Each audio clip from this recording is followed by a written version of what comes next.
বড় চাচার বড় ছেলে বেয়াদব বখাটে আরাধ্য আহমেদের সাথে নিজের বিয়ের কথা শুনে রীতিমতো ভয়ে চমকে উঠল আরু। এতক্ষণ ধরে খেতে থাকা আপেলটা হাত থেকে হঠাৎ করে ফসকে পড়ে গেল নিচে। লোকটার সাহস হয় কি করে বিয়ের প্রস্তাব পাঠানোর? ওর মতো বখাটে লুইচ্চাকে এই আরু বিয়ে করবে? মরে গেলেও না। বখাটে নামকরণটা আরু নিজেই দিয়েছে।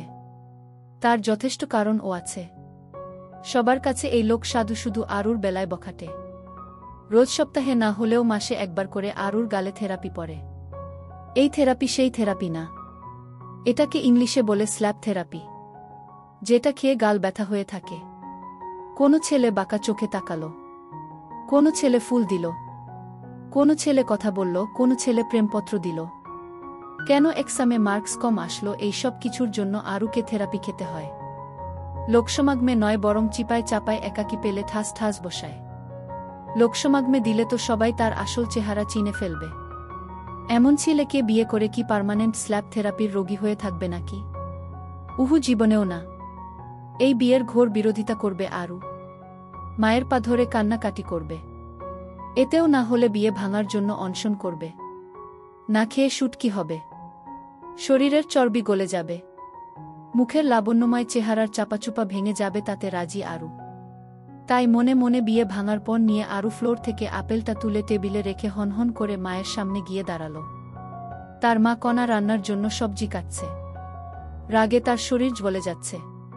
তার পরিবার যে এই বিয়েতে রাজি, তাদের হাবভাব দেখে সেই বুঝ হবার থেকেই বুঝে গেছে। কিন্তু আরু সে যে এই বিয়েতে রাজি নয়।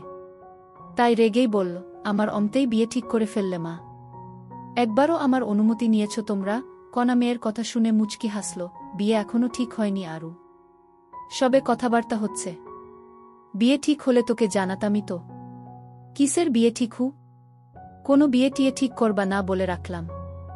আমি কিন্তু ওই বখাটেকে বিয়ে করব না বলে রাখলাম। কণা বিরক্ত হলো মেয়ের কথা শুনে। কড়া গলাতেই বলল, সমস্যা কি তোর? আরাধ্যকে বারবার বখাটে কেন বলিস? ও কি করছে তোর সাথে? ও কি করছে না করছে সেসব কথা রাখো। আমি বিয়ে করব না যখন বলেছি তখন করব না। সেটা তোর বাপকে গিয়ে বল যা। বাবাকে আমি কেন বলবো?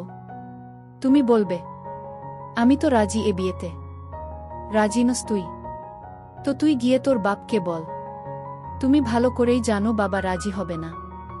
উল্টো আমাকে ধমক দিবে। নিজের মেয়ের থেকে ওই বখাটেকে বেশি ভালোবাসে কিনা সেটা তোর সমস্যা। আরাধ্যকে ভালোবাসার জন্য হাজারটা কারণ আছে। কারণ ও স্টুডেন্ট হিসেবে ভালো, কখনো ফার্স্ট থেকে সেকেন্ডে আসেনি। আর তুই কোনো রকম টেনেটুনে পাশ করিস। আরাধ্যর সাথে যে তোকে নিতে চাচ্ছে, এটা তো তোর সাত কপাল ভাগ্য। কথাটা শুনেই শরীরের রাগ টগবগিয়ে উঠল। দরকার নেই এমন সাত কপাল ভাগ্যের মা। এর চেয়ে রাস্তার ফকিরকে বিয়ে করাও ভালো। তাহলে রাস্তার ফকিরকে গিয়েই বিয়ে কর যা। আর এখন দূর হ আমার চোখের সামনে থেকে। আশ্চর্য, আমি তো এমনি বলছি। তাই বলে সত্যি সত্যি ফকিরকে বিয়ে করব নাকি? তুমি প্লিজ বাবাকে একটু বুঝাও।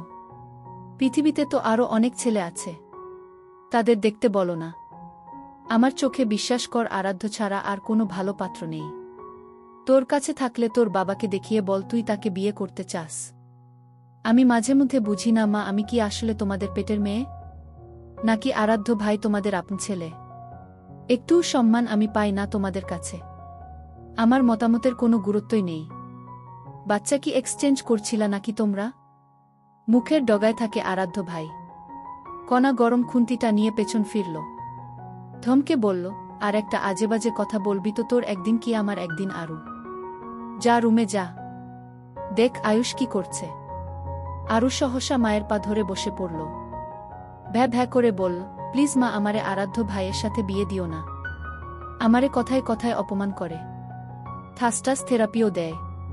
প্লিজ, আমি তোমার পেটের মেয়ে হয়ে থাকলে আমার এই রিকোয়েস্টটা রাখো।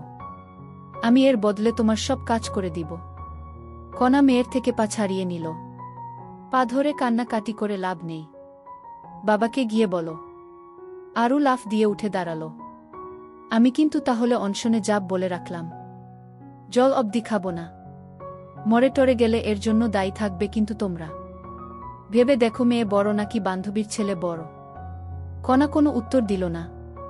মাঝে মাঝে বুঝে না এত আপত্তি কেন আরাধ্যকে নিয়ে ওর। চুপ করে আছো তো বেশ, আমি যা করার করব। আরু মাকে চুপ থাকতে দেখে শরীর ভর্তি রাগ নিয়ে রুমে আসলো। বিছানায় ছোট ভাই আয়ুষ পড়তেছে। এই আয়ুষটা একদম আরাধ্য ভাইয়ের কার্বনপ্পি, আরাধ্যর নেওটা। মাঝে মধ্যে ইচ্ছে করে এটাকে তুলে মামনির বাসায় ফেলে আসতে, কিন্তু পারে না, কারণ তার ইচ্ছের মূল্য এই পরিবারে নেই। এখনই মামনিকে ফোন দিয়ে তার ছেলের নামে হাজার খানেক খাঁটি সত্য কথা বলবে তার ছেলেকে সে বিয়ে করবে না।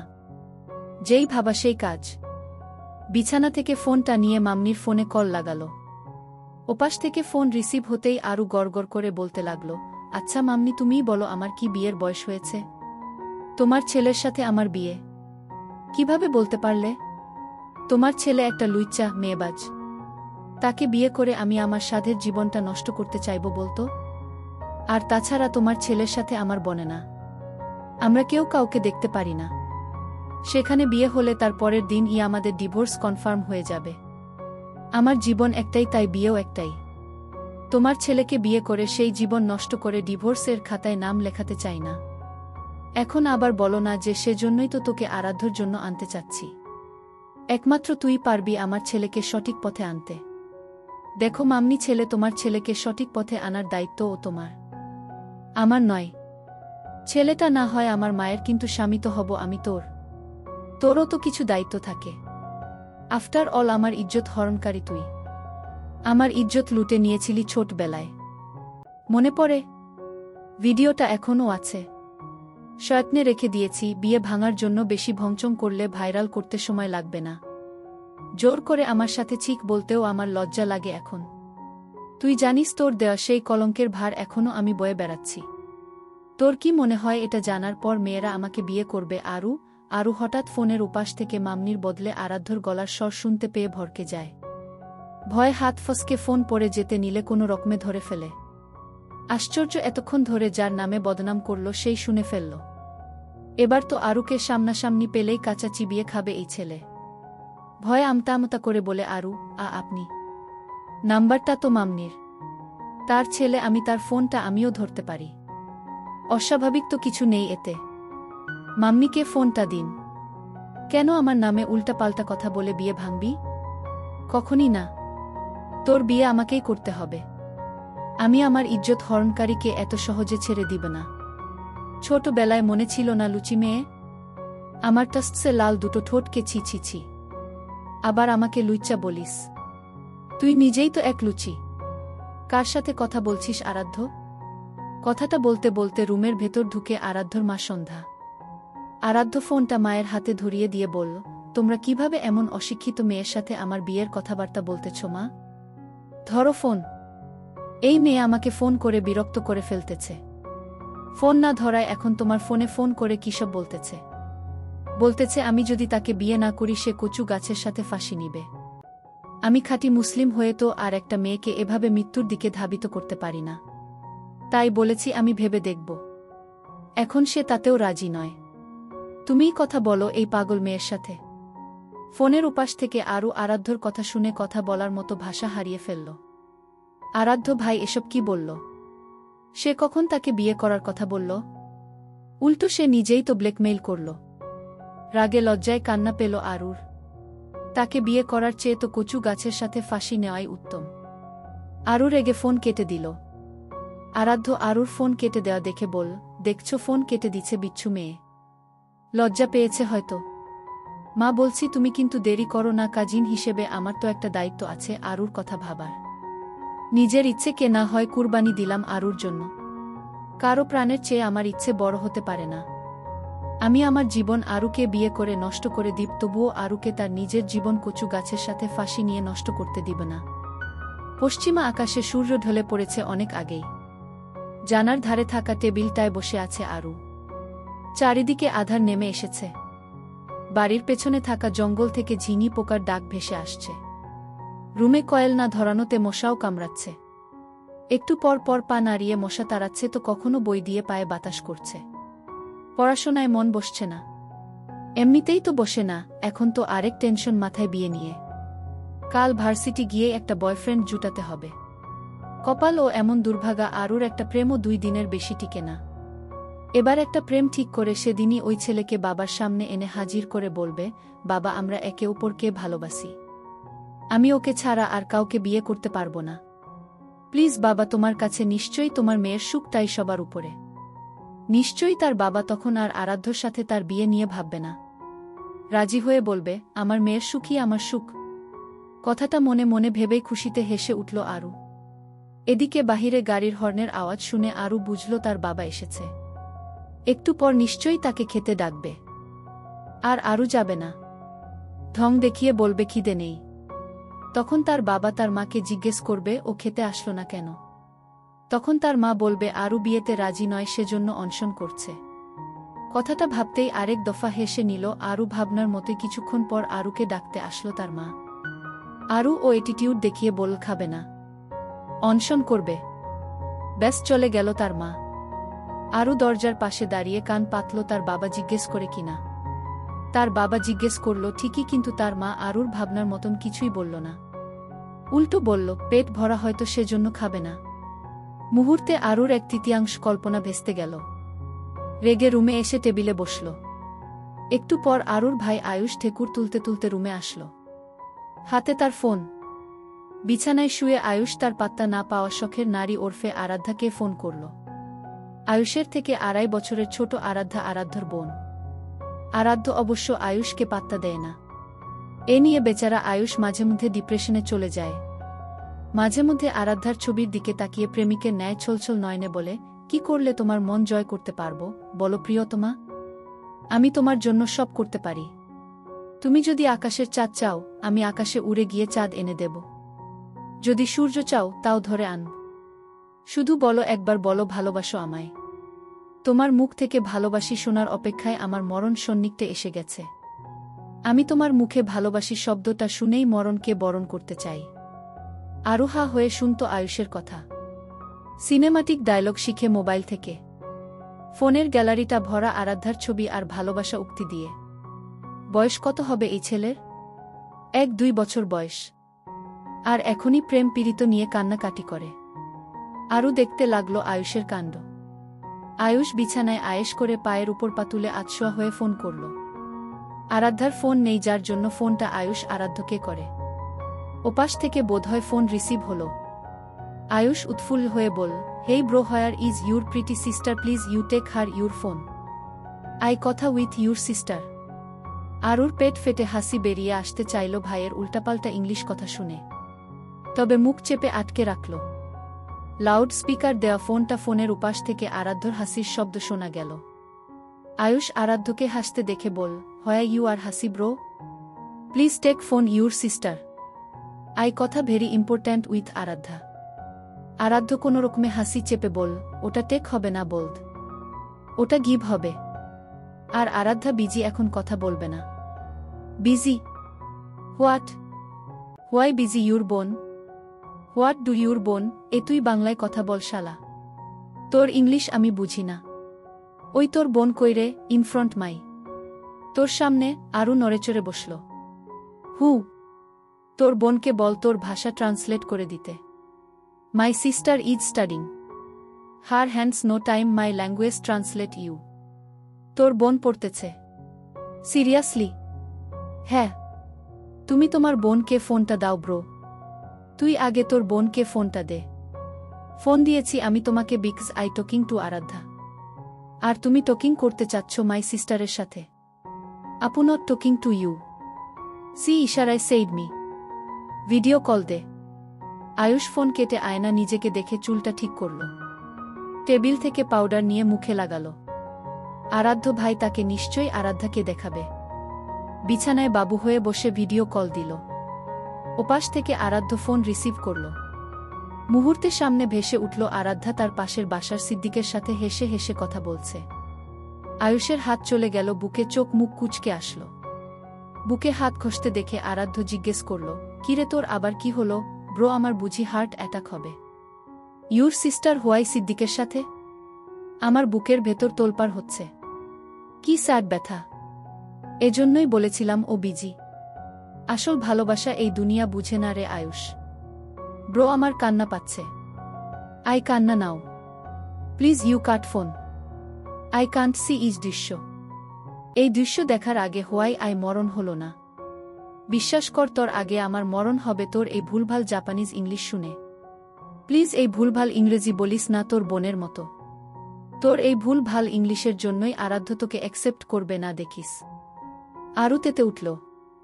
এতক্ষণ আয়ুষকে বলেছে চুপ ছিল, কিন্তু তাকে নিয়ে কেন কথা বলবে? সে কি ভুলভাল ইংলিশ বলে? সে ঠিকই ইংলিশ বলে, আরাধ্য বুঝতে পারে না। সমস্যা আরাধ্যর, আরুর নয়। আরু ছুটে এসে আয়ুষের থেকে ফোনটা কেড়ে নিল। রাগে কপাল কুঁচকে আছে। How dare you mister Aradhya Ahmed? Why you discussed about my English? Aradhya গা ছাড়া ভাব নিয়ে হাই তুলতে তুলতে বল, পুরান রেডিও যেতে না যেতেই নতুন রেডিও আবার আমদানি হল। Why you call me radio? You like a ভাঙা রেডিও। এই থামাতো তোর ইংলিশ। তোর বাপের টাকা তো কম না। বলতে পারিস না ইংলিশ শেখার একটা কোর্সে ভর্তি করায় দিতে তোদের? চিফ ইংলিশ ভাষাটার ধর্ষণ করে দিচ্ছিস তোরা দুই ভাই বোন মিলে। You cutting phone. Oops, sorry, phone রাখেন আপনি। এই আয়ুষকে আপনি উস্কিয়ে দেন, তাই না? এইটুকু ছেলের প্রেম ভালোবাসা তো বোঝার কথা না। আরাধ্য মুখ বাঁকিয়ে তাচ্ছিলের সুরে বলল, তোর ভাইয়ের বয়স তো তাও ভালো 1-2। তোর বয়স কত ছিল? সবে 6 কি 7। তখনই আমাকে যেতে ধরে ধরে ধর্ষণ করে দিতে চাচ্ছিলি। ভাগ্যিস আমি চালাক মানুষ, সেজন্য বেঁচে ফিরেছি আমার সম্মান নিয়ে। তা না হলে সেদিনই খবরের কাগজে গোটা গোটা অক্ষরে লেখা হতো, আরাধ্য আহমেদ তার ছোট কাজিন আরুর হাতে ধর্ষণের শিকার হয়ে ইহকালের মায়া ত্যাগ করে পরকালে চলে গেছে। আরু রাগ তরতর করে বেড়ে উঠল। একটা মেয়ে কখনো একটা ছেলেকে ধর্ষণ করতে পারে? আপনি কিন্তু বেশি বেশি বলছেন আরাধ্য ভাই। এই কে তোর ভাই? ধমকে বলল আরাধ্য। আশ্রয়, আপনি আমার চাচার ছেলে তো ভাই ডাকবো না? না ভাই ডাকবি না। আমাকে আরাধ্য জানস, ডার্লিং বেবস বলে ডাকবি। চিফ, দিনকে দিন আপনার ভাষার একই হাল হচ্ছে। বেটার দেন তোদের দুই ভাই বোনের ইংলিশের থেকে। আরু ফোন কেটে দিল। আয়ুষকে ফোন দেওয়ার জন্য পেছন ফিরতেই দেখে আয়ুষ মাথায় হাত দিয়ে দুঃখী হয়ে বসে আছে। আরু ফোনটা পাশে রেখে বল, আবার কি হলো তোর? আয়ুষ মাথা উঁচু করল। আপুরে, ওই সিদ্দিক হালার পুত আরাধ্যারে আমার থেকে কেড়ে নিবে। আমার অক্সিজেন আরাধ্যা। আরাধ্যাকে ছাড়া আমি বাঁচব না। একটু ওয়াশরুম থেকে পানি এনে দিবে? কেন, পানি দিয়ে কি হবে? মাথায় ঢালব। আমার মাথা টক গিয়ে গরম হচ্ছে। I need water. যা ওয়াশরুমে গিয়ে চুবানি দিয়ে আয় ব্রেনলেস মাথাটাকে। তোর কি এসবের বয়স? তুই মনোযোগ দিয়ে পড়াশোনাটা কর। পানি এনে দিবি না ভালো কথা। আমার ভালোবাসা নিয়ে ফালতু কথা বলবি না। তুই ভালোবাসার কি বুঝিস? কাউকে ভালোবেসে দেখিস, বুঝবি তখন। আমার হাতে চড় খাওয়ার আগে চুপচাপ মশারি টানাইয়া ঘুমা। পারমু না। তুই টানা। লাথি দিয়ে আমার রুম থেকে বের করে দিমু না টানাইলে। তখন একা তোর রুমে গিয়ে ঘুমাইতে হবে। আর রাত হলে ডাইনি এসে তোরে ধরে নিয়ে যাবে। আয়ুষ টাফট মশারি টানিয়ে দিল। একা ঘুমাতে ভয় পায় আয়ুষ, সেজন্য আরুর সাথে ঘুমায়। এই আরুই নিজের কার্যসিদ্ধি হাসিল করার জন্য ভুংচুং ডাইনির গল্প আয়ুষকে শুনিয়েছে। বলেছে এরা ধরে নিয়ে যায়। আয়ুষ এক বুক ব্যথা নিয়ে ঘুমানোর চেষ্টা করল। আরু আর কিছুক্ষণ পড়ার টেবিলে বসে আকাশকুসুম কিছু ভেবে রুমের লাইট নিভিয়ে ঘুমানোর প্রস্তুতি নিল। রাত তখন বাজে 12টা কি 1টা। হঠাৎ ভাঙা কান্নার আওয়াজ শুনে আরুর ঘুম ভেঙে যায়। কোনোরকমে চোখ খুলে পাশে তাকাতেই দেখল আয়ুষ ফোন হাতে নিয়ে আছে, স্ক্রিনে জবলজবল করছে আরাধ্যার ছবি। সেই ছবিতে হাত বুলিয়ে আয়ুষ ভাঙা গলায় কেঁদে কেঁদে বলছে, তুমি কেন এত নিষ্ঠুর প্রিয়তমা? তোমার কান অবধি কি পৌঁছায় না এই প্রেমিকের আর্তনাদ? আমার দুচোখে ঘুম নেই, কিন্তু তুমি কি আনন্দে ঘুমাচ্ছ আমার ঘুম কেড়ে নিয়ে? এত পাষাণ হৃদয় কেন তোমার? আমার এই কষ্টের দায় কি তুমি নিবে? আরু পাশ থেকে বালিশটা নিয়ে রেগে আয়ুষের মাথায় বাড়ি মারতে মারতে বলল, হারামজাদা, তোর এই কচুর আর্তনাদের জন্য যে আমার ঘুম ভেঙে গেল। আমার সাধের ঘুমটা যে ভেঙে দিলি তার জন্য তোরে এখন ঝাঁটা দিয়ে পিটানো উচিত। এই বিছানার ঝাড়ুটা কইরে ফোনের লাইট জ্বালা। আজ তোর একদিন কি আমার একদিন। আর তখনই বাহির থেকে দরজা ধাক্কানোর আওয়াজ শোনা গেল। আরুর বাবা দরজা ধাক্কাচ্ছে। রাত আরুর রুমের সামনে দিয়েই যাচ্ছিল। হঠাৎ রুমের ভেতর থেকে আরুর গলার আওয়াজ শুনে দরজা ধাক্কাল। আরের হাতের স্পর্শে আসা ঝাড়ুটা আর না নিয়ে আয়ুষকে ধাক্কা দিয়ে বিছানায় শুইয়ে দিয়ে তার উপর কম্বল দিয়ে ফিসফিস করে বল, তুই যদি আর একবার নাটক করছো এই রাইতে, সত্যি বলতাছি বেলকনি থিকা তোরে আমি লাথি দিয়ে ফালাই দিব। তারপর সোজা হয়ে নিজেও শুয়ে বল, কিছু বলবা আব্বু? আওয়াজ শুনলাম তোদের। আবার মারামারি করতেছিস না তো দুজন? না আব্বু। আয়ুষ ফোন টিপতেছিল, তাই ধমক দিয়ে বললাম ফোন রেখে ঘুমাতে। রাতের কপাল কুঁচকে আসলো চিন্তায়। ছেলেটাকে নিয়ে কি যে করবে? স্কুল থেকে এসেই ফোন নিয়ে পড়ে থাকে। ছেলে মেয়ে দুটোকে আর পড়াশোনায় ভালো বানাতে পারল না তাদের ফ্যামিলিতে। এরা দুইজনই প্রথম সন্তান যারা পড়াশোনায় এত দুর্বল। এদিকে তার আশা ভাইয়ের 2 সন্তান মাশাল্লাহ পড়াশোনাতে সব সময় টপ, আচার আচরণ ও বেশ মার্জিত। আফসোস তার নিজের ছেলে মেয়ে দুটোকে নিয়ে রোজ